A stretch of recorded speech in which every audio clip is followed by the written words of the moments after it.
বেশ কিছুদিন ধরে দোকানে বানানো মিষ্টি মিষ্টি আলুর তরকারি আর লুচি খাওয়ার ইচ্ছা হচ্ছিল, তাই বাড়িতেই বানিয়েছিলাম একদম দোকানের মতো মিষ্টি মিষ্টি আলুর তরকারি আর লুচি।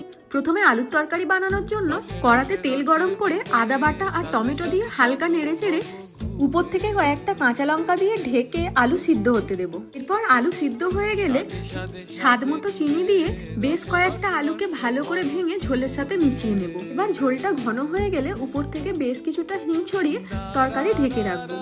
এবার লুচি বানানোর জন্য সমপরিমাণ আটা ময়দা নিয়ে তার মধ্যে স্বাদ মতো লবণ আর তেলের ময়াম দিয়ে নরম করে ময়দাটা মেখে নেব। এরপর মেখে রাখা ময়দা থেকে ছোট ছোট করে লেচি কেটে বেলে লুচিগুলো ভেজে নেব। দোকানের মতো এরকম মিষ্টি মিষ্টি পেঁয়াজ রসুন ছাড়া নিরামিষ তরকারি লুচি ছাড়াও রুটি পরোটার সাথেও খেতে খুব ভালো লাগে।